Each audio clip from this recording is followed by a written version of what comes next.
स्वागत है आप सभी का श्रीमद् भगवत गीता की इस ज्ञान चर्चा में। भगवान श्री कृष्ण चौथे अध्याय में कर्म की बात कर रहे हैं।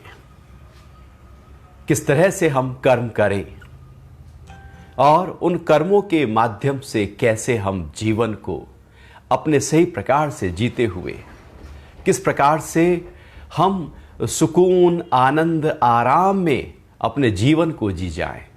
क्योंकि हमारे कर्म ही तो हैं जो हमको हिला देते हैं। हमें पता नहीं होता कि कर्म करने कैसे हैं और हम बस किए जाते हैं। कर्मों के बारे में जानकारी ना होने के कारण से कर्म बांध लेते हैं। लेकिन जैसे कर्मों के बारे में हम जानकार हो जाते हैं, साक्षी हो जाते हैं, पूरी तरह से उसके दृष्टा बन जाते हैं, करने कैसे हैं कर्म, उस समय मेरा विचार कैसे हो, भाव कैसे हो, किस दृष्टिकोण से मैं कर्म करूं, कौन से कर्म करूं, कौन से ना करूं। जब इन सब बारीकियों का ज्ञान हमको होने लगता है और उसी ज्ञान के साथ हम कर्मों में प्रवृत्त होते हैं तो वो कर्म हमको बांधते नहीं, बल्कि वो तो अब कर्म योग हो जाते हैं। आज अध्याय 4 का श्लोक 20 से प्रारंभ करते हैं। भगवान कह रहे हैं कि जो सभी कर्मों व उनके फलों में आसक्ति का त्याग कर संसार के आश्रय से रहित होकर नित्य तृप्त है, वह कर्मों को भली भांति करता हुआ भी कुछ नहीं करता। भगवान यहां पर थोड़ा और गहरे से बात कर रहे हैं। भगवान कह रहे हैं कि सबसे बड़ी जो रुकावट होती है ना हमारी कर्मों में, वो होती है संग्रह का भाव। संग्रह के भाव के कारण से ही हम कर्म और कर्म के जो फल है उसमें आसक्ति बनाए रखते हैं। संग्रह का भाव का मतलब है बस इकट्ठा करने का भाव। ये जो संग्रह का भाव है, इकट्ठा करने का भाव है, और दूसरा संसार के आश्रय से रहित होकर नित्य तृप्त है। संसार का आश्रय हम लेते हैं, जो चीजों को इकट्ठा करते हैं, संग्रह किया, अब कहा कि इससे मैं हूं। हमने पद को इकट्ठा किया, अब उस पद से हम आश्रय लेने लगते हैं। धन को इकट्ठा किया, धन से आश्रय लेने लगते हैं। संबंधों को मजबूती दी, संबंधों से आश्रय लेने लगते हैं।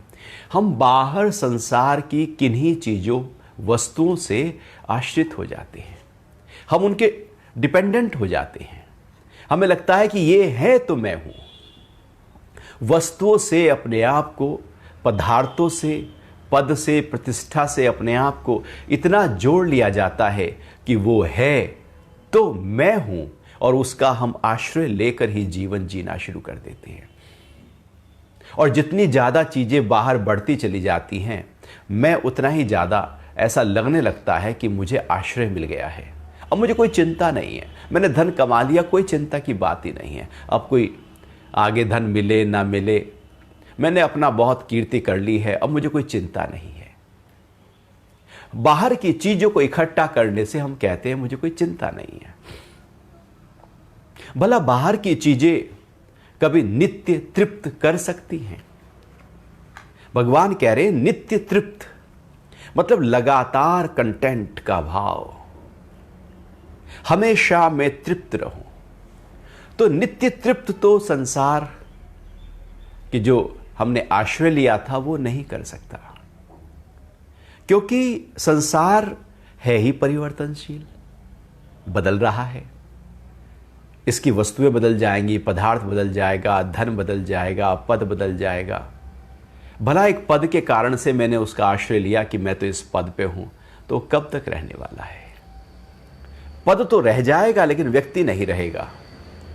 वस्तु तो रह जाएगी, व्यक्ति नहीं रहेगा। धन रह जाएगा, सोना रह जाएगा, घर रह जाएगा, लेकिन व्यक्ति ही कहीं चला जाएगा। चीजें रह जाती हैं।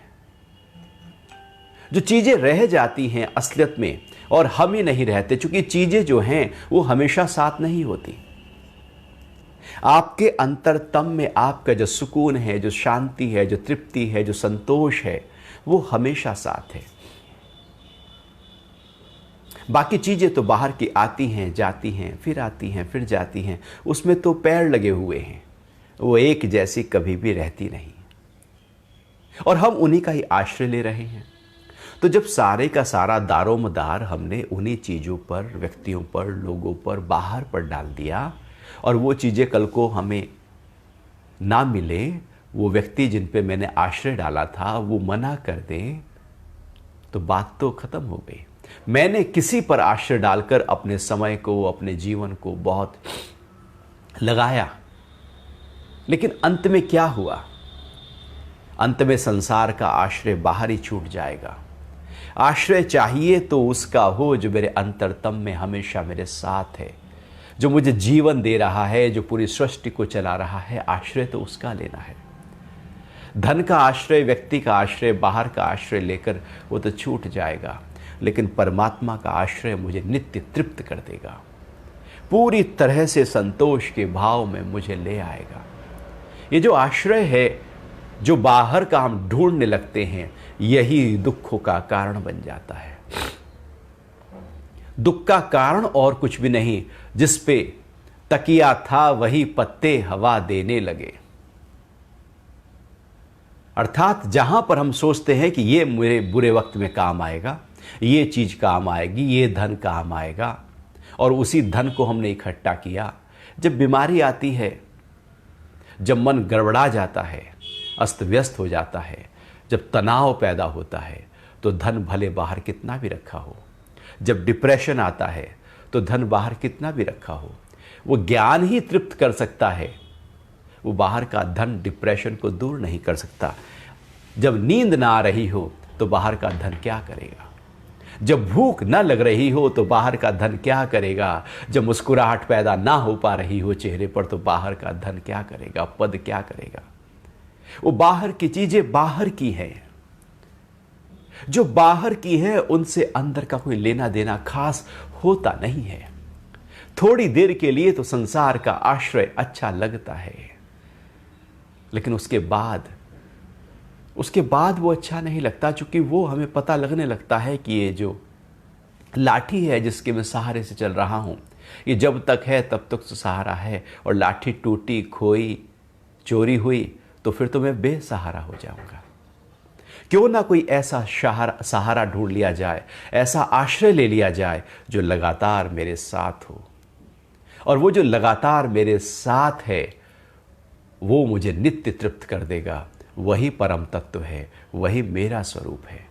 मुझे अपने आप पर ही भरोसा करना है, अपने आप को ही मजबूती देनी है, अपने को ही सिंचन करना है, अपने को ही समय देकर अपने को जानने की कोशिश करनी है, और अंदर से मजबूती पैदा करनी है। सारी मजबूती विपरीत परिस्थितियों में अंदर की काम आती है, बाहर की काम नहीं आती। बहुत अपने भी मुख मोड़ लेते हैं, जिन पे बहुत ज़्यादा हमने जी जान से मेहनत की थी, खून पसीना लगाया था, जिनके लिए समय आने पर वो मुंह मोड़ कर चले जाते हैं। धन भी समय आने पर काम नहीं आता। ये शरीर भी जिसको हम लगातार ध्यान देते हैं, जब इसकी खास ज़रूरत पड़ती है तब ये भी साथ छोड़ने लगता है। जो भी कुछ प्रकृति से बना है, संसार से बना है, उसका आश्रय यदि हम लेकर बैठ गए तो कभी ना कभी दुख जरूर आएगा, क्योंकि वो आश्रय नित्य तृप्त नहीं करेगा, लगातार तृप्ति का भाव हमारे अंदर पैदा नहीं करेगा। इसलिए अंदर को मजबूती पैदा करनी है। आज भी जैसे कोरोना काल है, तो जो अंदर से मजबूत है वो टिके रहेंगे, खड़े रहेंगे, डटे रहेंगे। परिस्थितियां आएंगी, चली जाएंगी, दुख आएगा, चला जाएगा। मैंने अंदर से अपना आश्रय लिया है, लेकिन यदि बाहर से लिया हो तो फिर हम टूटते रहेंगे, रोते रहेंगे, परेशान होते रहेंगे, और ऐसे ही होता रहता है। जब आश्रय अंदर का ले लिया जाता है, स्वरूप का ले लिया जाता है, तो कर्म और कर्म के फलों में आसक्ति खत्म हो जाती है। कर्म और कर्म के फलों में आसक्ति तभी रहती है जब बाहर का आश्रय है, ये भी इकट्ठा कर लूं इसलिए फल की आसक्ति है। धन थोड़ा और आ जाए तो इतना हो गया तो मेरा जो बुढ़ापा है ना वो आराम से कटेगा। धन कभी बुढ़ापे को थोड़ी, धन एक सीमा तक सहायक हो जाएगा, उसके बाद तो अंदर का सुकून, आराम, शांति, प्रेम, भीतर की जो हमारी तृप्ति है वो काम आएगी। वो भीतर का जो आनंद है वो काम आने वाला है। बाहर का धन तो बाहर ही रखा रह जाएगा। इसका मतलब ये थोड़ी है कि जो बहुत धनी हैं उनको मन प्रसन्न होता है। क्योंकि बाहर के पद भी ऊंचा है, धन भी है, घर भी है, सब अच्छा है, तो क्या वो मन से प्रसन्न हो सकते हैं? क्या वो बाहर की चीज़ें हमारे अंतर तम में रौनक ला सकती हैं?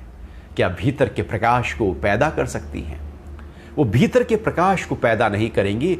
वो धन खरीद के हम बाहर बड़ी बड़ी लाइटें लगा सकते हैं, लेकिन अंदर यदि अंधेरा है तो बाहर की रोशनी भले कितने भी बल्ब लगा लो, एक रोशनी का कतरा भी अंदर नहीं जाएगा, क्योंकि वो केवल बाहर की चकाचौंध है। जैसे बाहर की लाइट केवल बाहर तक ही सीमित होती है, आंख बंद कर लो अंदर अंधेरा पाते हो, बाहर कितना भी उजाला क्यों ना हो। ठीक ऐसे ही बाहर की चीज़ें कितना भी इकट्ठा कर लो, लेकिन अंदर का यदि वो सुकून नहीं आया, तृप्ति नहीं आई, शांति नहीं आई, तो वो चीज़ें निरर्थक हैं। और यदि अंदर आ गई तो चीज़ें हैं, बस हैं।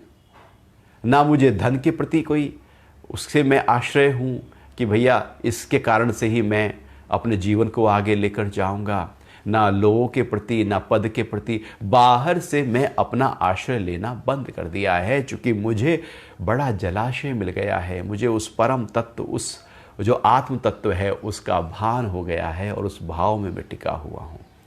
तो भगवान कह रहे हैं कि जो नित्य तृप्त है वह कर्मों को भली भांति करता हुआ भी कुछ नहीं करता, क्योंकि वो नित्य तृप्त है। फिर वो कर्म में जाएगा, कर्म करेगा और बहुत अच्छी तरह से करेगा, बहुत ही परफेक्ट तरीके से कर्मों को वो करने लगेगा। लेकिन वहाँ पर कर्मों में आसक्ति नहीं होगी कि मैंने किया, मैं ना करता तो ना होता, मैं फिर से करूँगा, मुझे इस कर्म में तो बड़ा मज़ा आया, या फिर उसका जो फल है उसमें आसक्ति नहीं होगी। बस कर्म सामने आया, हो गया, कोई काम आया, हो गया। सुबह से लेकर रात तक हम व्यस्त हैं, कर्मों को कर रहे हैं, लेकिन ना कर्म में आसक्ति है, ना फल में आसक्ति है। और फिर बाद में याद नहीं कि क्या कर्म किया था, उसका फल आया या नहीं आया, क्योंकि आसक्ति ही नहीं है। क्योंकि मैं तृप्ति भाव से अपने ही भीतर के सहारे को, जब अंदर का परमात्मा का सहारा मेरे साथ होता है, या मैं उससे पूरी तरह से कनेक्ट होता हूं, परमात्मा तो अपना हाथ बढ़ाने को तैयार है ही है। उसका हाथ तो हमारी तरफ फैला ही है। यदि हम ही अपना हाथ ना दें तो फिर बात कैसे बनेगी? कोई सामने वाला मित्र आपका हाथ मिलाने को अपना हाथ आगे बढ़ाए और आप ही अपना हाथ जेब में डालकर रखें, तो बात कैसे बनेगी? आपको भी तो अपना हाथ निकालकर हाथ मिलाना होगा। ऐसे ही परमात्मा ने तो अपनी ओर से वेलकम किया हुआ है। वो तो कह रहा है कि स्वागत है मेरे राज्य में, मेरी सृष्टि में आपका स्वागत है। मैं तुझको आश्रय दूंगा, तू मेरे बस समर्पित हो जा। लेकिन यदि हमारा ही ध्यान उस ओर नहीं है, हम ही अपना हाथ देना न चाहे, तो फिर बात कैसे बनेगी? ऐसी था ना कि एक बार वो रास्ते पे एक लाला जी चले जा रहे थे, गड्ढा आया, गड्ढे में गिर गए।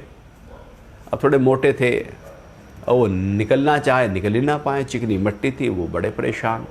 निकलना चाहे हाथ पैर मार के, ज़्यादा गहरा गड्ढा नहीं था, लेकिन वो निकल नहीं पा रहे थे। तो वहाँ से कोई भी राहगीर जाए तो कहा अपना हाथ दे, लाला जी हाथ दो। अब वो लाला जी अपना हाथ ही ना दे। वो व्यक्ति क्या है, तो पागल आदमी है, चलो आगे, क्यों टाइम वेस्ट किया। दूसरा आया, वो भी हाथ दो लाला जी, वो हाथ दे ही ना। तो ऐसे 3-4 लोग आकर चले गए। लाला जी परेशान हैं, निकलना चाहते हैं, हाथ दे ही नहीं पा रहे हैं। लोग कहते हैं कि हाथ बढ़ाओ, वो हाथ ही नहीं दे पा रहे हैं। संत गुजर रहे थे, समझ गए वैश्य की बुद्धि है, कभी देना जाना ही नहीं है, हमेशा लेना लेना जाना है। जिसने केवल लेना जाना है वो कैसे अपना हाथ भी दे सकता है।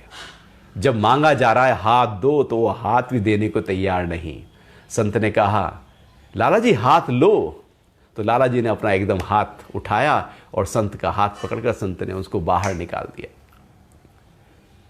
तो हाथ हम दे परमात्मा, परमात्मा तो कह रहा है कि हाथ दो। हम ही देना न चाहें तो बात कैसे बनेगी।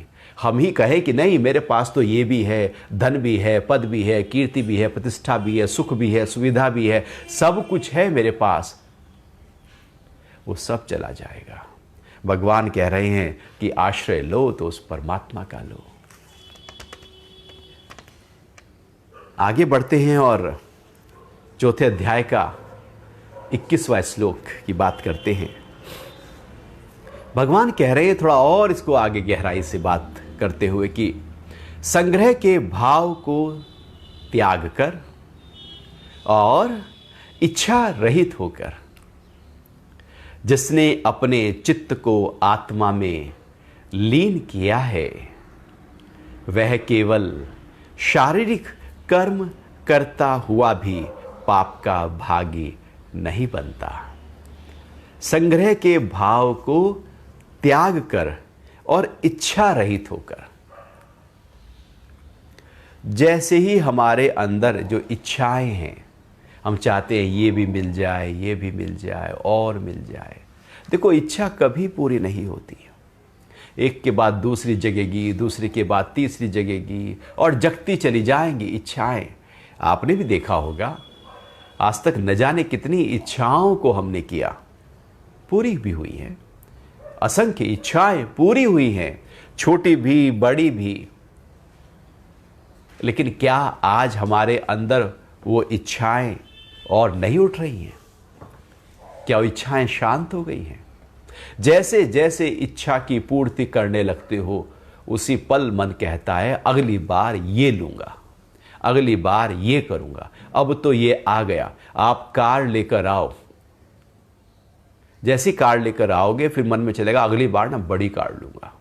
आप घर ले लो 2 बेडरूम का, अगली बार मन चलेगा नहीं अगली बार ना 3 बेडरूम का लूंगा। कुछ भी खरीदो, ज्वेलरी खरीद के लाओ, कपड़े खरीद के लाओ, अगली बार ये लूंगा। जो है उसमें हम संतुष्टि नहीं करते, यही इच्छाएं हैं। इच्छाएं हमेशा बलवती होती जाती हैं, अपना मुंह बड़ा करती चली जाती हैं, बड़ा करती चली जाती हैं। वो इच्छाएं जब सुरसा की तरह अपना मुंह बड़ा करते जाएं तो हम उसमें उलझते जाते हैं, उलझते जाते हैं। न जाने कब वो इच्छाओं की सुरसा का मुंह बंद कर ले और व्यक्ति ही पूरा हो जाए। इसलिए इच्छाएं कभी पूरी नहीं होती।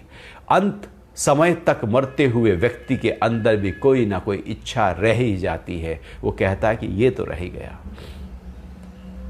ये तो रह ही गया। ये इच्छाओं की आग इतनी हमारे अंदर लगी पड़ी है कि हमेशा कुछ ना कुछ वो जलाए जाती हैं और हम उसी से ड्राइव होकर अपने जीवन को जिए जा रहे हैं पागलों की तरह। जो इच्छाओं के पीछे भागे वही पागल है, क्योंकि वो अपने मन को हिला रहा है। इच्छाएं और आवश्यकताओं में बहुत बड़ा अंतर होता है। इच्छाएं भगाती बहुत हैं, पहुंचाती कहीं भी नहीं। आवश्यकताएं भगाती नहीं हैं, पहुंचा देती हैं। तो इच्छाओं की पूर्ति के लिए चूंकि मन कहता है ना कि अब ये, अब वो, ये इच्छाएं कभी पूरी सेक चिल्ली की तरह हम कल्पनाओं और ख्यालों में अपने मन को दौड़ाते रहते हैं। जब तक ये इच्छाएं हैं, इकट्ठा करने का भाव है, इकट्ठा करने का भाव है तो इच्छा है, इच्छा है तो इकट्ठा करने का भाव है, इकट्ठा करने का भाव है तो इच्छा है। आपस में एक दूसरे को ताकत देते चले जाते हैं। वार्डरोब में कपड़े बहुत है फिर भी मन कहता है और लेकर आओ। चप्पल का अंबार लगा हुआ है फिर भी मन कहता है और लेकर आओ। ज्वेलरी लॉकर में रखने की जगह नहीं, मन कहता है और लेकर आओ। बहुत कुछ है, मन कहता है और चाहिए और चाहिए। क्योंकि वो जो इच्छाएं हैं वो तो मुंह बाकर खड़ी हैं। वो सेक चिल्ली था ना, सेक चिल्ली मतलब जिसके अंदर बस कैसे और तो वो चला जा रहा था, ऐसे ही था। कुछ पैसे वैसे तो थे नहीं। तो एक दुकानदार ने बुलाया, अरे इधर आ सेक चिल्ली, तू खाली घूम रहा है, तुझे कुछ काम तू करेगा? हाँ जी कर लूँगा। कि यदि तू मेरा ये तेल का कनस्तर मेरे गोडाउन में रखा है, सिर पे रख के, मुझे कोई कूली नहीं मिल रहा है, तो मैं तुझे 5 पैसे दूंगा। पुरानी बात है। शेख चिल्ली ने कहा बहुत अच्छी बात है, रख दो मेरे सिर पे। तो लाला ने कनस्तर सिर के ऊपर रख दिया। अब शेख चिल्ली जी चले जा रहे हैं। थोड़ा दूर गोदाम था, वहां पर कनस्तर पहुंचाना था, शेख चिल्ली को पता था। तो शेख चिल्ली अब सोचने लगा कि अब मैं कनस्तर जब वहां पहुंचूंगा, गोदाम में कनस्तर उतारूंगा, तो मुझे 25 पैसे मिलेंगे, और जो 25 पैसे मिलेंगे मैं उनका क्या करूं। मन उसका चलना शुरू हुआ। ऐसी ही होती है इच्छाएं, ऐसी कल्पनाओं में इतनी इच्छाएं हम पाल लेते हैं। तो उसके मन ने कहा कि ऐसा करेंगे, अंडे खरीद लेंगे, और अंडे खरीदेंगे, और फिर उसमें से ना कुछ अंडों में से कुछ चूजे निकल जाएंगे। क्योंकि 25 पैसे की मुर्गी तो आएगी नहीं, अंडे खरीदूंगा, ऐसे अंडे खरीदूंगा जिसमें चूजा निकल आए। कल्पना है ना। तो उसने सोचा कि अंडे, फिर चूजा निकलेगा, चूजा निकलेगा तो मुर्गी होगी, मुर्गी होगी तो फिर मुर्गी और अंडे देगी। अब मैं क्या करूंगा, जब रोज अंडे मेरे पास आने शुरू हो जाएंगे तो मैं अंडे बाजार में बेचना शुरू कर दूंगा। अब रोज अंडे बेचूंगा तो पैसे आने शुरू हो जाएंगे, मैं पैसे इकट्ठा करना शुरू करूंगा, मैं और मुर्गी खरीद लाऊंगा, और फिर कुछ अंडों में से ही मुर्गियां के चूजे निकलेंगे, फिर वो भी और मुर्गियां इकट्ठी हो जाएंगी। ऐसे मेरा एक पोल्ट्री फार्म हो जाएगा, बहुत सारे मुर्गे मुर्गियां मेरे पास में होंगे, और मेरा पूरा व्यापार कारोबार फैल जाएगा।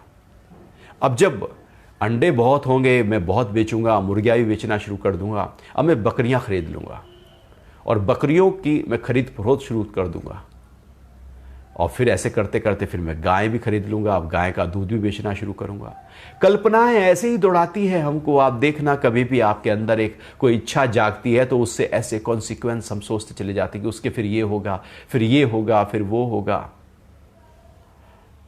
शेख चिल्ली सोचने लगा मैं धनी व्यक्ति हो जाऊंगा, जब धनी हो जाऊंगा तो मेरी शादी भी बहुत अच्छी जगह पर होगी।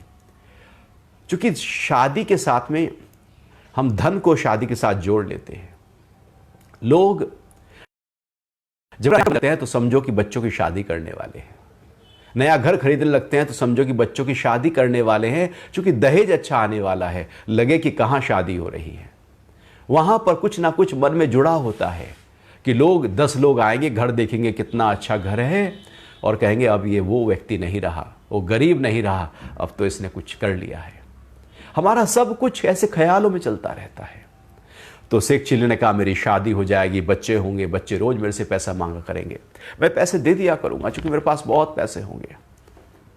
तो बच्चे जब 5-6 हो जाएंगे तो रोज बच्चे मेरे से पैसे मांगेंगे, और मैं एक दिन झटक दूंगा, आप भागो यहां से, पैसे ही पैसे मांगते रहते हो। तो जैसे ही शेख चिल्ली ने झटका तो उसका जो सिर का पीपा था वो गिर गया, सारे में तेल तेल हो गया। लाला को पता लगा, बहुत पिटाई हुई शेख चिल्ली की। हमारा भी ख्याल कुछ ऐसे ही है, भागते रहते हैं, भागते रहते हैं, और काल आ जाता है, बीमारी आ जाती है, बुढ़ापा आ जाता है, कुछ ना कुछ ऐसा आ जाता है, वो सारी कल्पनाएं, सारी इच्छाएं धरी की धरी रह जाती हैं। तो जो संग्रह रहित है और जो इच्छा रहित है, ये एक ऊंची अवस्था है। आवश्यकताएं तो सबकी पूरी हो रही हैं, चीजें हैं, आप कर्मठ हो, काम कर रहे हो, उसका फल आ रहा है, ठीक है, लेकिन आप उसके पीछे ड्राइव नहीं हो रहे हो, भाग नहीं रहे हो, चाह नहीं रहे हो। क्योंकि भगवान आगे कह रहे हैं कि जो केवल शारीरिक कर्म करता हुआ व्यक्ति रहता है, शारीरिक कर्म का मतलब है कि अब सुबह से लेकर रात तक शरीर बहुत सारी चीजों की डिमांड करता रहता है।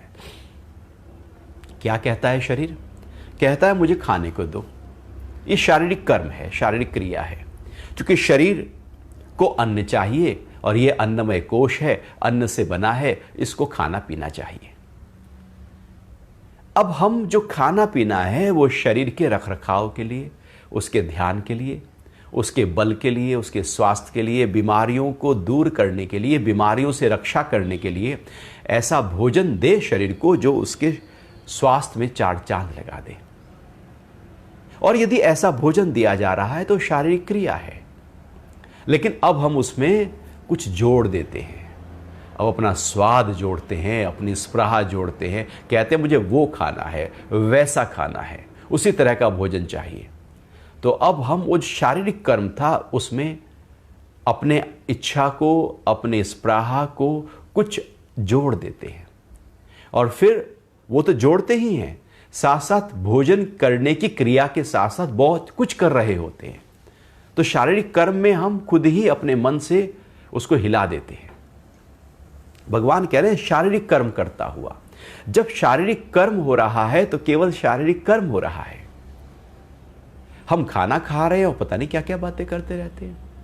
कभी दुकान पे पहुंच जाएंगे, खाना खाते हुए दुकान की बात करेंगे, व्यापार की बात करेंगे, घर की बात करेंगे, गृहस्थी की बात करेंगे, इसकी बात करेंगे, मोबाइल पर जाएंगे, कभी अखबार देखने लगेंगे। खाना भी शारीरिक कर्म हो रहा है, हम उसको मानसिकता के साथ कहीं और ख्यालों में जोड़ देते हैं। भगवान कह रहे हैं पाप होने लगेगा, क्योंकि जब आप इस तरह से खाओगे तो ज्यादा खा लोगे, भाव से नहीं खाओगे। कहां होगा भाव कि ये भोजन मेरे अंदर जाकर मेरे बल को, बुद्धि को, आयु को, आरोग्य को बढ़ाएगा। जब आप भोजन करें तो क्या ये भाव रहता है? एक एक ग्रास के स्वाद का अनुभव होता है। इसलिए कहते हैं कि भोजन जब करो तो एक ग्रास को अच्छी तरह से चबाओ, 24 बार चबाओ, और कहीं कहते हैं कि 32 बार चबा लो। 32 दांत इस बात की ओर इशारा करते हैं कि इतना चबाओ कि वो जो भोजन है वो लुगदी बन जाए, रस बन जाए, और उसको पूरी तरह से मन उसमें लगाए रखो, उसके रस को अनुभव करते रहो। जैसे जैसे चबाते जा रहे हैं उसके रस में बदलाव आ रहा है, और जब उसको निगलो तो निगलने की प्रक्रिया गले से जब हो रही है तो भी उसको अनुभव करो। ये एक शारीरिक कर्म है। शारीरिक कर्म के साथ जब मन को पूरी तरह से जोड़ दिया जाता है तो भगवान कह रहे हैं शारीरिक कर्म का पाप नहीं होता। लेकिन हम क्या करते हैं कि हम तो पूरी तरह से ही बिखरे हुए हैं। हम कहते नहीं, खाने का टाइम 15 मिनट है, 20 मिनट है, आधा घंटा है, इसको बर्बाद कैसे करें? इसी समय तो सारे काम करने हैं। उसी समय हम सारे काम लेकर बैठ जाते हैं, सारी बातें लेकर बैठ जाते हैं, महत्वपूर्ण बातें उसी समय करने लगते हैं। खाना कमजोर हो जाता है, बातें मजबूत हो जाती हैं। खाना बेहोश हो जाता है और बातों में होश आ जाता है। खाने में अतृप्ति आ जाती है, बातों में तृप्ति आने लगती है। हम जो कर रहे होते हैं वहां से हट जाते हैं, हम कहीं और चले जाते हैं।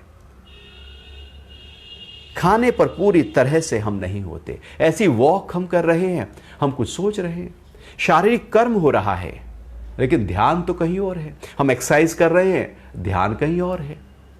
हम नहा रहे हैं शरीर के लिए, ध्यान कहीं और है। हम ब्रश कर रहे हैं, ध्यान कहीं और है। हमारा ध्यान ही कहीं और है। व्यायाम, आहार जो है, जो शरीर के लिए बहुत ही जरूरी है, और साथ ही साथ नींद और सोने के लिए आप जाओ, आप सोचने लगते हो। तो जो शरीर के लिए किया जा रहा है वो तो हम शरीर के लिए करते ही नहीं हैं, पूरी तरह से वहां पर रहते ही नहीं हैं, होश वहां पर जगह ही नहीं होता। इतना ही हो जाए तो अध्यात्म जीवन में घट जाए, कुछ और करने की जरूरत नहीं। फिर कोई आत्मा और परमात्मा के नाम को याद करने की जरूरत नहीं। बस जो शरीर से किया जा रहा है, मन बुद्धि पूरी तरह से प्राण वहीं पर उतर जाएं। अब कुछ और ना कर रहे हो आप। यदि इतना करने में हम सक्षम हो जाएं तो भगवान कह रहे हैं कर्म बांधेंगे नहीं। लेकिन हम तो शारीरिक कर्म करते हुए बहुत कुछ किए जा रहे हैं। शारीरिक कर्म करने की सही टेक्निक भगवान कह रहे हैं, बता रहे हैं। तो सुबह उठो, ब्रश करो तो ब्रश करो, ब्रश करने का आनंद लो, भागो नहीं कहीं। ऐसा नहीं कि अगला क्या करना है काम, हम उस पर चले जाते हैं। अच्छा नहाना है तो जल्दी नहाने पर चले जाते हैं, एक्सरसाइज पे चले जाते हैं, कुछ और अगले अगले अगले। लोग योग के आसन करते हैं, जो आसन कर रहे होते हैं, अब अगला आसन कौन सा करना है, ध्यान उस पर चला जाता है। हम खाना खा रहे होते हैं, एक टुकड़ा मुंह में गया नहीं कि दूसरे टुकड़े पर ध्यान चला जाता है। वो जो टुकड़ा गया वो तो पूरी तरह से ध्यान ही नहीं रहा। एक कदम आगे बढ़ाया नहीं कि दूसरा कदम उठाने पर चला जाता है। तो हम जो कर रहे हैं, हमारा ध्यान तो आगे कहीं जा रहा है। पूरी तरह से हम शारीरिक कर्म में पूरी तरह से लगातार नित्य तृप्त नहीं है, वहां पर लीन नहीं है। इसलिए पाप पैदा होते हैं। हम ज्यादा खाते हैं, हम कम खाते हैं। हम शारीरिक कर्म हो रहा है बोलने का, अब ध्यान ही कहीं और है तो उल्टे सीधे शब्द आएंगे, बिखरे हुए शब्द आएंगे, तो फिर वो पाप पैदा होगा। इसलिए बोलने से पाप पैदा होगा, उल्टा सीधा खाने से शरीर बीमार होगा, तो पाप ही है वो जो हमें अधोगति की तरफ ले जा रहा है। हमारा कर्म वो पाप है। जो ऊर्ध्व गति की तरफ लेकर जा रहा है हमारा कर्म, वह है पुण्य है। तो हमारे ही कर्म हमें नीचे की तरफ लेकर जाएंगे। इसलिए शारीरिक कर्म भगवान जो कह रहे हैं इसकी बहुत गहराई है कि दिन भर जो करो पूरी तरह से उसमें लीन हो जाना, तल्लीन हो जाना। वॉक करो तो वॉक कर रहे हैं, व्यायाम करो तो व्यायाम कर रहे हैं, भोजन करो तो केवल भोजन कर रहे हैं, स्नान करो तो स्नान कर रहे हैं। जो कर रहे हो, जब ऑफिस का काम कर रहे हैं तो आप उसमें लीन हो जाओ। दिन भर जो जो आपके द्वारा किया जा रहा है उसी में ही रहो। अर्थात शारीरिक कर्म करता हुआ भी पाप का भागी नहीं बनता। इतनी सरल टेक्निक भगवान यहां पर बता रहे हैं। इतना एकदम शारीरिक कर्म करते जाओ, आपकी इच्छाएं और संग्रह का भाव वैसे ही कम होता चला जाएगा। क्योंकि आप खाना खा रहे हो, मन में कोई इच्छा चल रही है, नहा रहे हो इच्छा चल रही है, वो कर रहे हो इच्छा चल रही है। इच्छाएं बलवती होती जाती हैं क्योंकि हमारा शारीरिक कर्म कमजोर हो गया। लेकिन यदि शारीरिक कर्म पे पूरी तरह से फोकस कर दो तो मन जो है, जो कल्पना वाला है, जो पास्ट और फ्यूचर में दौड़ा रहा है, वो काफी हद तक थम जाएगा। आगे भगवान कह रहे हैं चौथे अध्याय का 22वां श्लोक, जो स्वतः प्राप्त हुए लाभ से संतुष्ट है, द्वंद्वों से परे है, ईर्ष्या रहित है और सिद्धि व असिद्धि में सम है, वह कर्म करता हुआ भी उससे नहीं बंधता। अब यहां पर कर्म हो और कर्म हम करते रहें और हम ना बंधे, कैसे हो सकता है? उसके तरीके भगवान बता रहे हैं। तो भगवान कह रहे हैं जो स्वतः प्राप्त हुए लाभ से संतुष्ट है। अब जैसे हमने काम किया, कर्म किया पूरी निष्ठा के साथ, अब उससे कोई फल हुआ, एक लाभ प्राप्त हुआ। अब जो लाभ प्राप्त हुआ उसमें मैं संतुष्ट हूं। अब जितना भी हुआ, बहुत हुआ, कम हुआ, लाखों में है, करोड़ों में है, रुपए में है, सैकड़े में है, हजार में, जो भी लाभ हो रहा है मैं संतुष्ट हूं। स्वतः जो प्राप्त है, जो मैंने कर्मों से जो फल मिला उसमें मैं संतुष्ट हूं। असलियत में हम जो कर्म करते हैं उसका जो लाभ प्राप्त होता है उसमें हम असंतुष्ट हो जाते हैं। हम कहते हैं मुझे तो ज़्यादा प्रॉफिट चाहिए था। हम तो पहले से ही प्लानिंग कर लेते हैं ना कि इस साल इतना प्रॉफिट होना चाहिए, और वो उतना ना हो तो हम तो हिल गए। हिले कौन? हमने खुद ही अपने आप को हिलाया। जो स्वतः लाभ प्राप्त होना था बस उसमें ही अपने आप को, अपने मन को संतुष्ट करो, तृप्त करो। लेकिन हम तो ख्यालों के लाभ को, अनुमान के लाभ को, कि मैं तो इतना प्राप्त करना है, इतना प्रोजेक्शन जो किया जाता है उससे ही हम हिल जाते हैं, दुखी हो जाते हैं, परेशान हो जाते हैं कि आज इस बार मेरी सैलरी इतनी बढ़नी चाहिए, नहीं बढ़े तो दुखी हो जाएगा। व्यापार इतना फलना फूलना चाहिए, नहीं हुआ तो दुखी हो जाएगा। जो भी लाभ प्राप्त हो रहा है संतुष्ट हो जाओ। बहुत ही गूढ़ता की बात है। लाभ पर फोकस ना करो, कर्म पे फोकस करो। कर्म को मजबूती देते जाओ, लाभ अपने आप बढ़ता चला जाएगा। हम लाभ को मजबूती देने लगते हैं, कर्म अपने आप कमजोर होता चला जाता है। तो भगवान कह रहे हैं जो स्वतः प्राप्त हुए लाभ से संतुष्ट है, द्वंद्वों से परे है। अभी जो द्वंद्व है ना, ये हमें बहुत परेशान करते हैं। सुख आएगा तो हम सुखी हो जाते हैं, दुख आएगा तो दुखी हो जाते हैं। कहीं लाभ हुआ तो वाह वाह क्या बात है, मैंने क्या काम किया है। कहीं हानि हो गई तो हम किसी पे थोप देते हैं। गलतियों का ठीकरा किसी पे थोपा जाता है, अच्छाइयों को खुद हम बहन करते हैं कि अच्छाइयाँ मेरी है, बुराइयाँ तेरी है। गलतियाँ इसलिए किसी ना किसी पे थोप देते हैं। तो द्वंद्व जो हैं उसमें हम हिलते रहते हैं। हम लाभ हानि में, मान हो गया, अपमान हो गया, दोनों में हिल जाएंगे। तो हम हिल रहे हैं द्वंद्वों में। लाभ में, हानि में, जय में, पराजय में, मान में, अपमान में, सुख में, दुख में, सर्दी में, गर्मी में हिल रहे हैं, भूख प्यास में हम हिल रहे हैं हर द्वंद्व में। कोई द्वंद्व मुझे खुशी दे रहा है और कोई मुझे गमी दे रहा है। कभी एकदम हम ऊपर हो जाते हैं, कभी एकदम मायूस हो जाते हैं। हम एक जैसे नहीं रहते। भगवान कह रहे एक जैसे रहो, सम हो जाओ।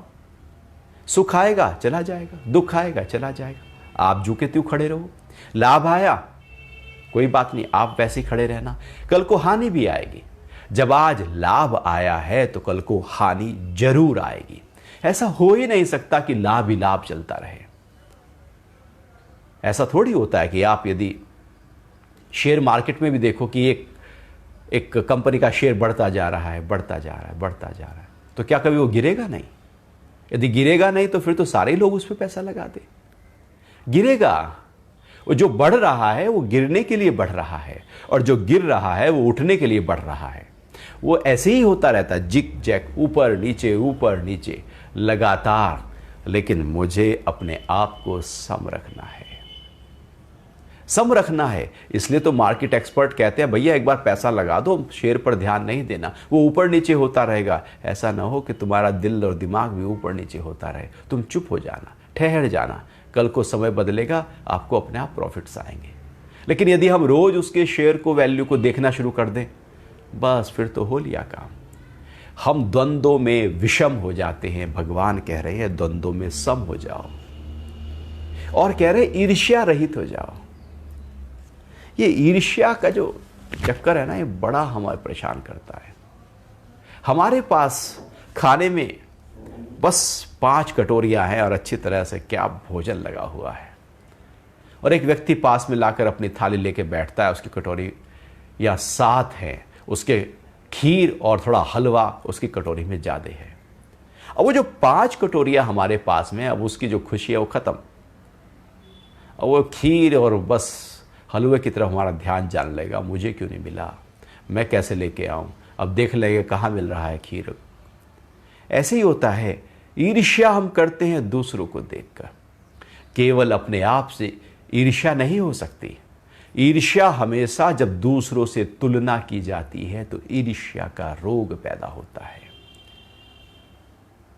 आपके पास में एक आपने बड़ी गाड़ी खरीदी, आप बहुत खुश हैं, बहुत खुश हैं। आप दिखा रहे हैं अपने को भी, अपने वालों को भी, अड़ोसी को भी, पड़ोसी को भी, और पता लगता है कि पड़ोसी ने भी 4 दिन बाद में उससे भी, आपसे भी बड़ी गाड़ी खरीद ली। तो अब आपको ईर्ष्या हो जाएगी, क्योंकि उसको भी ईर्ष्या हुई थी आपकी गाड़ी देखकर। वो भी आपकी ही देखा देखी बड़ी गाड़ी लेकर आया, भले लोन पर लेकर आया, लोन बाद में उतरे ना उतरे, लेकिन ईर्ष्या के वशीभूत होकर हम बड़ी गाड़ी लेते हैं, बड़ा घर लेते हैं। सब कुछ ईर्ष्या के कारण से लेते हैं कि उसको मैं दिखा दूं, उसको मैं जता दूं, उससे मैं ज़्यादा बड़ा हो गया हूं। अहंकार की पूर्ति के लिए ईर्ष्या का भाव हमारे अंदर खड़ा रहता है, और ये ईर्ष्या ही हमको, चूंकि आज हम किसी से करते हैं, ईर्ष्या करते हैं, चूंकि कोई ना कोई तो हमारे से ऊपर होगा ही ना, तो ईर्ष्या करेंगे तो दुख आएगा, निराशा आएगी, मायूसी आएगी, हताश आएगी। तो जब आप ईर्ष्या करोगे, किसी से देखकर जलोगे, ऐसे ही होता है। हम परिवार में सब ठीक है, लेकिन पड़ोसी थोड़ा ज़्यादा खुश है, बस तुलना की नहीं कि दुख आया नहीं। इसलिए क्राइस्ट कहता है लव दाई नेबर, पड़ोसी से प्यार करो, ईर्ष्या नहीं करना। जिनके आसपास रहते हो ईर्ष्या करने लगते हो। हर जगह पर हमारी तिल मिलाती हुई आंखें, ईर्ष्यालु आंखें हमको हिलाती रहती हैं, परेशान करती रहती हैं। तो ईर्ष्या रहित हो जाओ। कुछ रखा नहीं है इसमें, केवल हम जलते हैं। हम अपने सुकून को, आनंद को, मौज को, मस्ती को कहीं खो देते हैं ईर्ष्या करके, क्योंकि ईर्ष्या हमेशा दूसरे से की जाती है, अपने से थोड़ी होती। ईर्ष्या मतलब दूसरा। तो भगवान कह रहे हैं ईर्ष्या रहित हो जाओ और सिद्धि व असिद्धि में सम हो जाओ। जरूरी थोड़ी है कि आपको सफलताएं मिलती जाए, सफलताएं मिलती जाए। कभी असफल हो जाओगे, कोई बात नहीं, फिर से आप लग जाओ, फिर सफलता मिलेगी, फिर असफलता मिलेगी। ये सफलता असफलता, ये सिद्धि असिद्धि ऐसी चलती रहेगी। सिद्धि है तो असिद्धि है, और असिद्धि है तो सिद्धि है। असफलता सफलता पैदा कर देती है। जैसे एडिसन ने जब बिजली का आविष्कार किया तो न जाने कितने प्रयोग असफल हो गए, सैकड़ों प्रयोग असफल हो गए, लेकिन वो भी झुका नहीं, लगातार चलता रहा चलता रहा चलता रहा, और आखिर बिजली का आविष्कार हो ही गया। और दुनिया का आज तक सबसे बड़ा आविष्कार बिजली के आविष्कार है, उसी से ही सब कुछ हुआ। इतनी ज्यादा असफलताएं हुई, वो तब भी रोज आता, रोज कहता कि इतनी जो असफलताएं हुई है इसका मतलब है कि इनसे बिजली नहीं बन सकती। ये भी प्रयोग हो गया, ये भी प्रयोग हो गया, पूरी टीम हतोत्साहित हो जाती, लेकिन वो एडिसन पूरी तरह से उत्साह में रहते। असफलताएं हमें झुकाए नहीं, परेशान नहीं करें, वही असफलताओं का अनुभव तो मुझे आगे बढ़ा देगा। और जब सिद्धि मिल जाए, सफलता मिल जाए, तो वहां पर अहंकार पैदा नहीं करना, क्योंकि कल को हो सकता है फिर से असफलता हाथ आ जाए। तो सफलता असफलता में एक होते जाओ, एक होते जाओ, वहां पर हिलो नहीं। वह कर्म करता हुआ भी उससे नहीं बंधता। तो क्या यहां पर भगवान ने बताया? भगवान ने कहा कि जो अपने आप प्रॉफिट आपके पास आ गया, आप संतुष्ट, सेटिस्फाई हो जाओ उसमें, पहली बात। दूसरी बात भगवान कह रहे हैं जो द्वंद्व है ना, सुख है तो सुख के कारण से हम कर्म करने लगते हैं, दुख आए तो दुख के कारण से कर्म करने लगते हैं। तो सुख दुख, लाभ हानि, जय पराजय, मान सम्मान, दोनों में सम होकर कर्म करो और ईर्ष्या रहित होकर कर्म करो। और भगवान कह रहे हैं कि सिद्धि और असिद्धि में भी सम होकर कर्म करो। बिल्कुल एकदम आप अपने बैलेंस को पकड़ के रखना, बाहर कुछ भी घटे फर्क नहीं पड़ना चाहिए, आप अपने कर्म पे लगे रहो। ना ईर्ष्या करना, ना द्वंद्व में जाना, ना ज़्यादा प्रॉफिट के चक्कर में जाना, अपने कर्मों में लगे रहो। भगवान कह रहे हैं वो कर्म उसको बांधेंगे नहीं, बल्कि वही कर्म मुक्ति की यात्रा में आगे सहायक हो जाएंगे। ये सही तरीका है कर्मों को कर लेने का। चूंकि हमें कर्म कैसे करना है ये किसी ने सिखाया ही नहीं। ये यदि बचपन से ज्ञान बच्चों को दिया हो कि कर्म कैसे करना है, तो जीवन कुछ और हो जाए। हम केवल गीता को मानते हैं, गीता को प्रणाम करते हैं, हाथ जोड़ते हैं, राष्ट्रीय पुस्तक कहते हैं, लेकिन गीता की लिखी हुई बातों को नहीं मानते। गीता को आत्मसात करना है, गीता को अपने आचरण में उतारना है, और जो गीता कहे वो करें। तो जब हम गीता पर चलने लगते हैं तो वास्तविकता में हम कृष्ण के अनुयायी हैं। जो कृष्ण ने कहा है उनकी बातों को यदि हम लेकर अपने जीवन में चल रहे हैं तो हम उनके अनुयायी हैं। केवल गीता को हाथ जोड़कर बात नहीं बनेगी। गीता में जो टेक्निक बताई जा रही हैं, जीवन को जी जाने की जो टेक्निक्स हैं, जिससे हमारा जीवन ऊंचाइयों पर पहुंच सकता है। अनंत संभावनाएं इस शरीर में छिपी हैं। गीता की प्रैक्टिस जो उसमें बताया है, यदि हम उनको करना शुरू करें तो अनंत संभावनाएं खुलती चली जाती हैं, और एक व्यक्ति बुद्ध को प्राप्त हो सकता है, महावीर को प्राप्त हो सकता है, बुद्धत्व उसके अंदर जग सकता है। भगवान कृष्ण भी कह रहे हैं अर्जुन को, इतनी अनंत संभावनाएं हैं, जो मेरे अंदर है वो सब तेरे अंदर है। हमारे अंदर भी अनंत संभावनाएं हैं, लेकिन हम तो अपने ईर्ष्या के कारण से, बस इच्छाओं के कारण से, इकट्ठा करने के भाव से, द्वंद्वों में अटके कारण से हम अपनी अनंत संभावनाओं को कहीं खो देते हैं। इसी कारण से जो हमारा फूल पूरी तरह से खिलना चाहिए था वो खिल नहीं पाता, और जीवन तो कई बार खिल ही नहीं पाता, लोग कली में ही पूरा जीवन जी जाते हैं। हमारा फूल बहुत बड़ा हो सकता है, यही गीता का ज्ञान है। तो अगला श्लोक फिर हम अगली बार लेते हैं। आज अभी आपके कोई प्रश्न हो तो उस पर बात कर सकते हैं।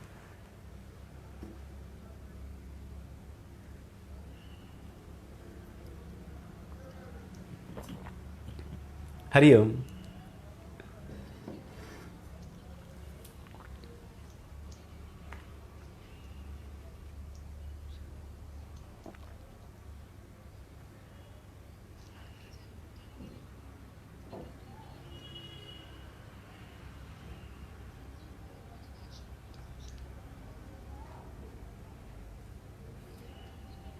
हरिओम जी, हरिओम।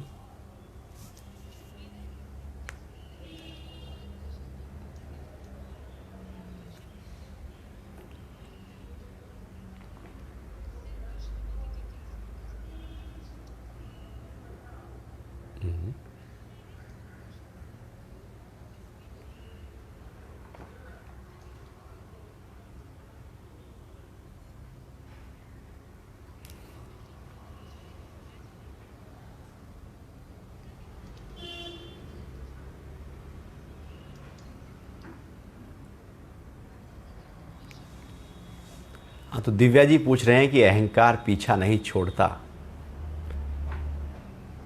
अहंकार हमारा पीछा नहीं छोड़ता या हम अहंकार का पीछा नहीं छोड़ते? हम ही हैं जो अहंकार को बड़ा करते हैं। अहंकार हमसे नहीं चिपका, हम अहंकार से चिपक गए। क्योंकि हम कहते हैं कि मैं कुछ हूं, अपने को कुछ विशेष, कुछ न्यारा, कुछ प्यारा, कुछ सुंदर, कुछ महत्वपूर्ण, मैं कुछ हटकर हूं वो लोगों से। यही अहंकार है। सागर से एक बूंद निकल आए, अलग हो जाए, वो उस बूंद का अहंकार है कि वो मुख्य धारा से हट गई है। अहंकार अर्थात इस परमात्मा का जो पूरी तरह से ये जो सृष्टि है उससे मैं अपने आप को अलग मानकर, अलग आइडेंटिटी के रूप में जो प्रस्तुत करता हूं, तो उसको अहंकार कहते हैं। इस अहंकार को दूर करने का सबसे महत्वपूर्ण और सरल तरीका है केवल प्रेम।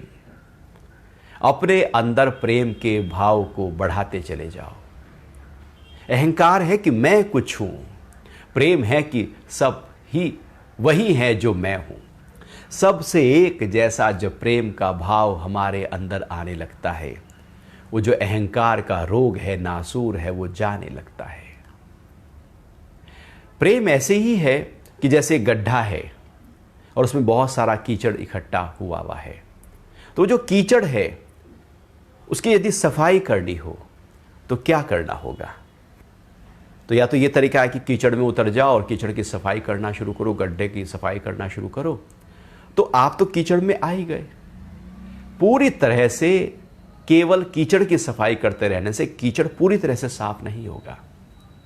अब एक दूसरा तरीका है कि एक साफ, मोटी, स्वच्छ पानी की धारा उस गड्ढे में छोड़ दीजिए और पानी आता जाएगा, गड्ढे की सफाई होती जाएगी, पानी आता जाएगा, पानी ओवरफ्लो करता जाएगा। एक समय ऐसा आएगा गड्ढा पूरी तरह से साफ हो जाएगा, केवल स्वच्छ पानी उस गड्ढे में रह जाएगा। प्रेम की धारा को जब आप अपने अंतरतम में ले आते हैं तो अहंकार रूपी कीचड़ की सफाई होनी शुरू हो जाती है। आप प्रेम को बढ़ाते जाओ, बढ़ाते जाओ, रोज, हर समय, हर पल चेक करते जाओ, प्रेम है ना।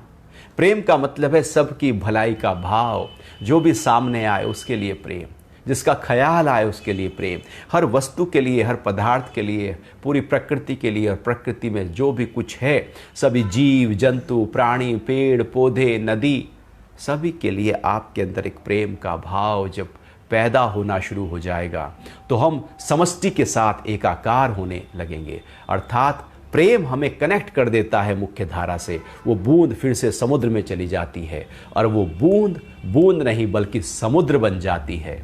ऐसे ही प्रेम जैसे ही हमारे अंदर बढ़ने लगता है, हम समष्टि के साथ एकाकार होने लगते हैं। लेकिन जब अहंकार बढ़ता है तो हम कुछ न्यारे अलग हो जाते हैं, और जो कुछ विशेष बनने की प्रक्रिया है वही अहंकार का रोग है और वही दुख का कारण बन जाती है।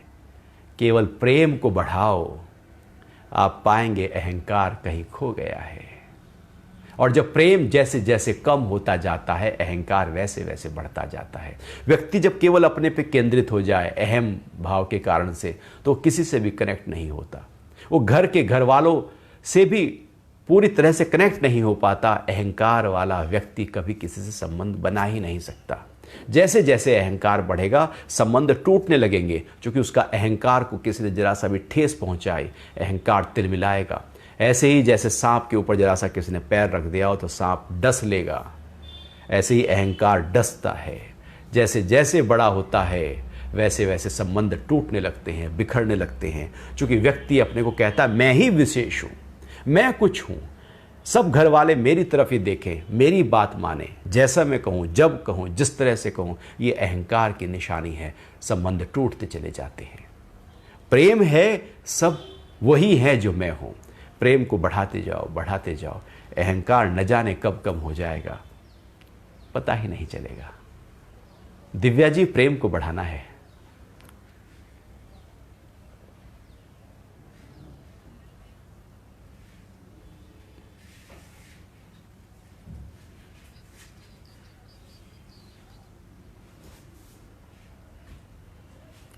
राहुल जी, अर्जुन का कर्म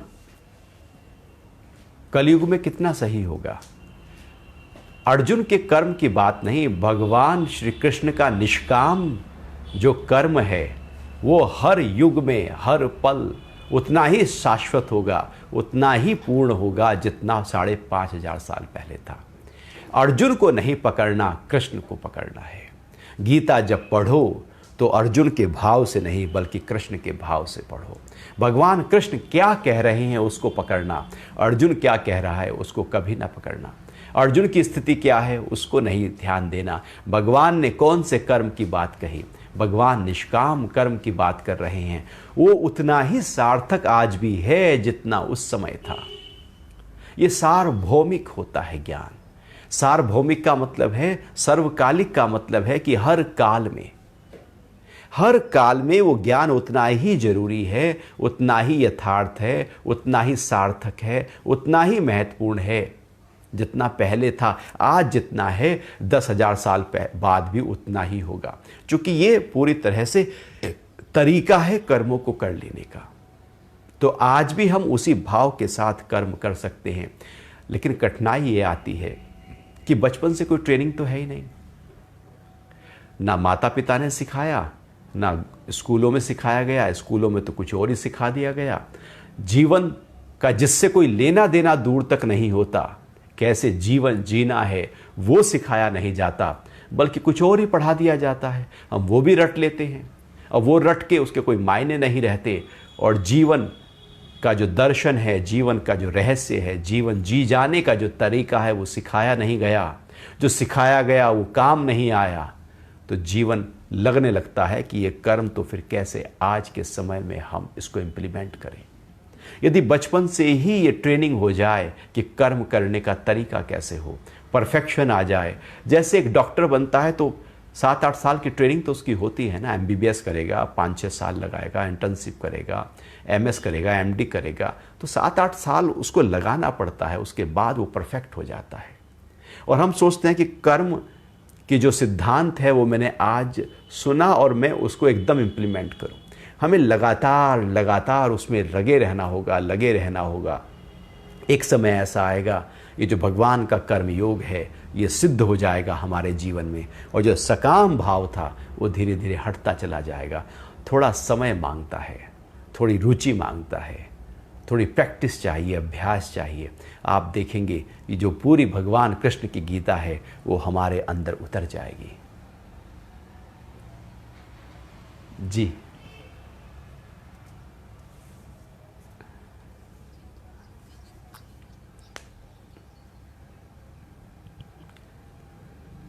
स्वाति जी, इच्छाओं को सीमित करने की जरूरत नहीं है, अपने को जानने की जरूरत है। जैसे जैसे अपने में टिकना शुरू कर देंगे, आप पाएंगे इच्छाएं वैसे वैसे कम होती चली। जैसे जैसे हम बाहर से कनेक्ट होते जाते हैं, इच्छाएं वैसे बढ़ने लगती हैं। एक गांव का व्यक्ति है, उसने यदि मर्सिडीज नहीं देखी तो उसको मर्सिडीज की कभी इच्छा पैदा ही नहीं होगी। शहर में वो इच्छाएं बलवती हो जाएंगी। इच्छाएं हमेशा बाहर से आती हैं। हम बाहर से देखते हैं, बाहर से तुलना करते हैं और चाहते हैं कि मेरे पास भी ऐसे हो। इच्छाओं का संबंध बाहर से है, बाहर के जगत से है, बाहर के संसार से है, और या फिर मेरे अंदर के विकारों से है, वासनाओं से है। जैसे ही हम अपने साथ बैठना शुरू करते हैं और ये सोचते हैं पूरे ज्ञान के साथ में कि आज तक इतनी इच्छाएं पूरी हुई हैं, आखिर उससे हुआ क्या? आखिर इतने लाखों लोग, अरबों लोग धरती पर रहते हैं, उतनी इच्छाएं पूरी भी हो गई, आखिर उससे हुआ क्या? इच्छाएं पूरी हो भी जाए तो उससे एंड में होगा क्या? कभी बैठकर यदि हम विचारें, ये विचार करें कि यदि ये मेरी इच्छा आ रही है कि मुझे ये ज्वेलरी खरीदनी है, अच्छा यदि ज्वेलरी आ भी गई तो उससे फिर होगा क्या? So what? तो बैठकर जब मन को ज्ञान देना शुरू करेंगे तो मन कहेगा कुछ भी नहीं होगा, जैसे अभी है ऐसे ही रहेगा।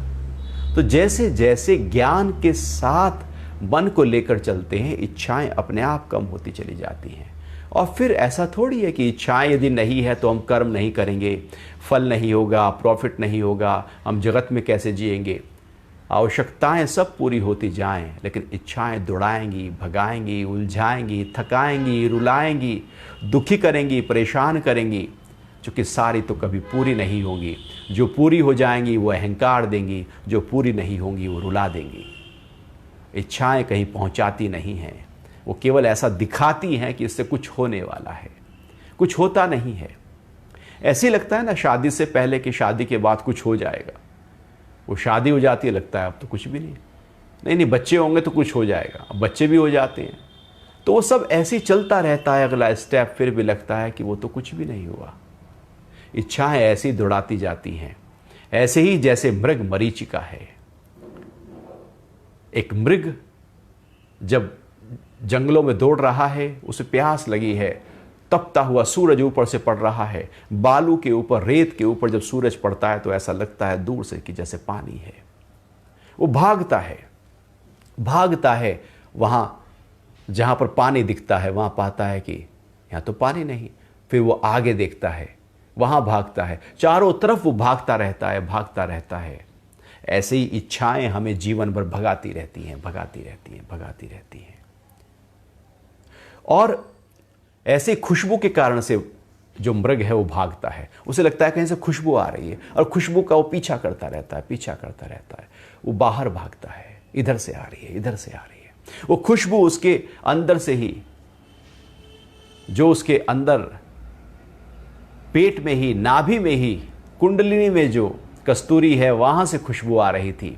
ऐसे ही इच्छाओं का आधार मेरे अंदर है, तृप्ति मेरे भीतर है। उस तृप्ति को पकड़ लीजिएगा, इच्छाएं अपने आप शांत हो जाएंगी, ठहर जाएंगी।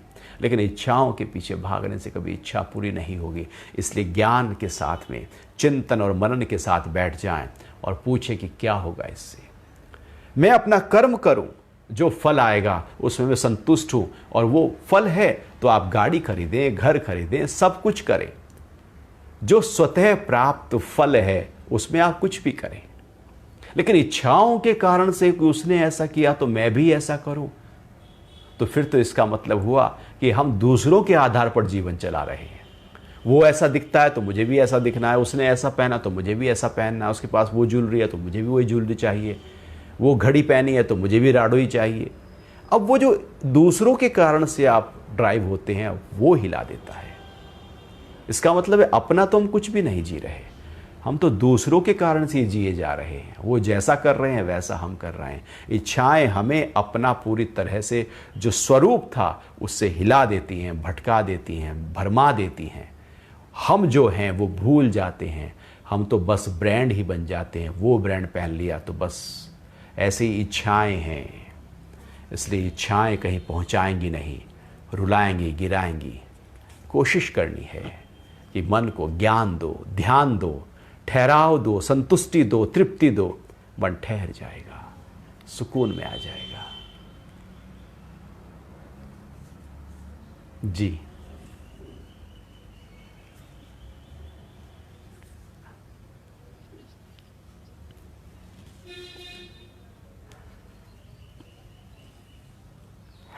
अनमोल जी, आप कह रहे हैं कि आत्मा को जीवन मरण के चक्र से मुक्ति कैसे दिलवाएं। जीवन मरण के चक्र से मुक्ति उसको दिलवा सकते हैं जो इसमें फंसा हो।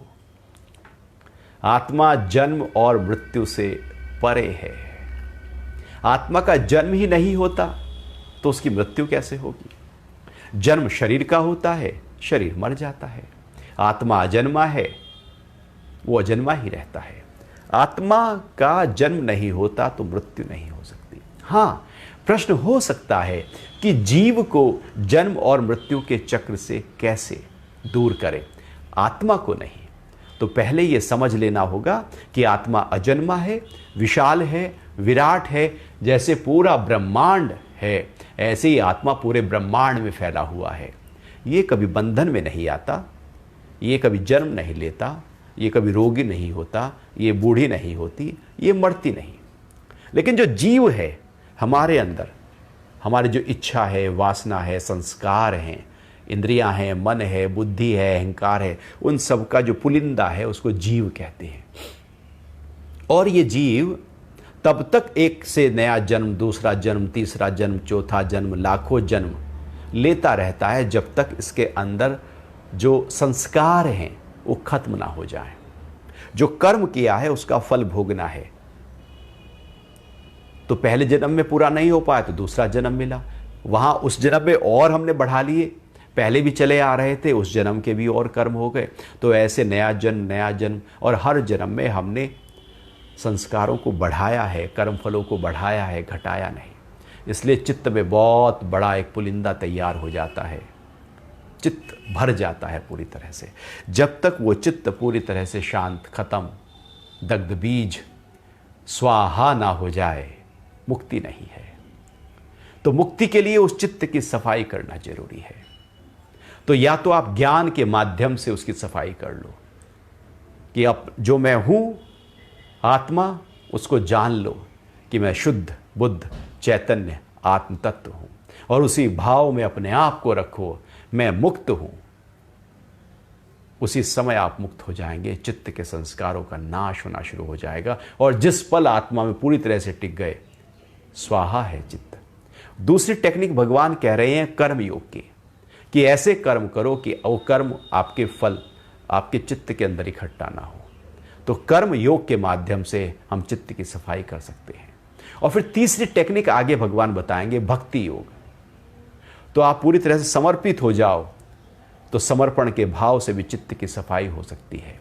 तो या तो ज्ञान योग को पकड़ो, कर्म योग को पकड़ो, भक्ति योग को पकड़ो, और फिर एक समय ऐसा आएगा, तीनों को एक साथ लेकर जब हम जीवन को जीना शुरू करते हैं तो मुक्त हो जाते हैं, इसी पल मुक्त हो जाते हैं। ऐसा नहीं कि शरीर मरेगा, मृत्यु के बाद मुक्ति मिलेगी। यदि अभी मुक्त नहीं तो बाद में मुक्त हो नहीं सकते। इसलिए यदि हम ज्ञान योग, कर्म योग और भक्ति योग की साधना में रत हैं और अपने अंतरतम में जुड़े हुए हैं, तो आप मुक्त ही हैं। और जब शरीर की यात्रा पूरी होगी तो उसके बाद नया जन्म नहीं होगा, क्योंकि मुक्ति के साथ शरीर की मृत्यु मुक्ति भाव में टिका देती है। वासना के साथ, इच्छा के साथ शरीर की मृत्यु एक नया जन्म दे देती है। हरि ओम।